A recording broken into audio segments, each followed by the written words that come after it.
पहला नियम यह है कि यदि कोई प्रकाश की किरण मुख्य अक्ष के समांतर जाती है, कैसे आती है? मुख्य अक्ष के, ये क्या है? ये मुख्य अक्ष है, मुख्य अक्ष के समांतर, तो परावर्तन के पश्चात वो फोकस से होकर जाएगी। तो यही नियम इसमें भी लगेगा। मुख्य अक्ष के समांतर अगर कोई किरण गई है तो वो फोकस, अब इसमें अंदर तो जाएगी नहीं, तो ये फोकस से जाती हुई यूं चली जाएगी।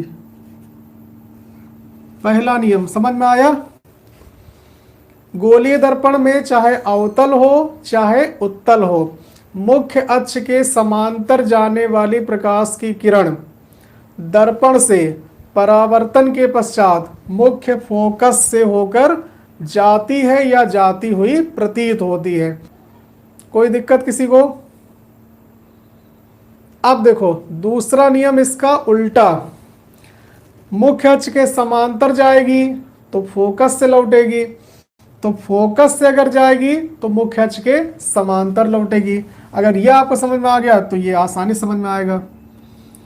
फोकस से अगर जाएगी तो मुख्य अक्ष के समांतर होकर वापस जाएगी। ठीक, फोकस से अगर जाएगी क्या? अब इसमें जाती हुई प्रतीत होगी, तो ये मुख्य अक्ष के समांतर वापस लौटेगी।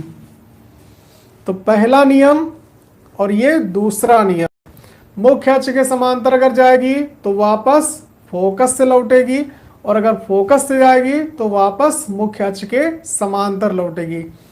तीसरा नियम, वक्रता केंद्र से होकर जाती प्रकाश की किरण वापस उसी मार्ग में लौट जाती है, सी से होकर जाने वाली।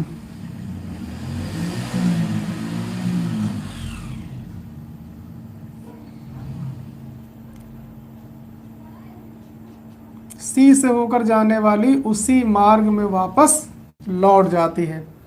तो ये है गोलीय दर्पण के द्वारा प्रतिबिंब बनने के नियम। कितने नियम हैं? 3 नियम। फिर से देखिए, पहला नियम है कि मुख्य अक्ष के समांतर जाने वाली प्रकाश की किरण दर्पण से परावर्तन के पश्चात मुख्य फोकस से होकर जाती है, चाहे अवतल हो चाहे उत्तल हो। दूसरा नियम, मुख्य फोकस से होकर जाने वाली प्रकाश की किरण दर्पण से परावर्तन के पश्चात मुख्य अक्ष के समांतर होकर जाती है, चाहे अवतल हो चाहे उत्तल हो। तीसरा नियम, वक्रता केंद्र से होकर जाने वाली प्रकाश की किरण दर्पण से परावर्तन के पश्चात उसी मार्ग में वापस लौट जाती, चाहे अवतल हो चाहे उत्तल हो। और इन 3 में से कोई भी 2 नियम का प्रयोग करके हम किसी भी वस्तु का प्रतिबिंब आसानी से बना सकते हैं।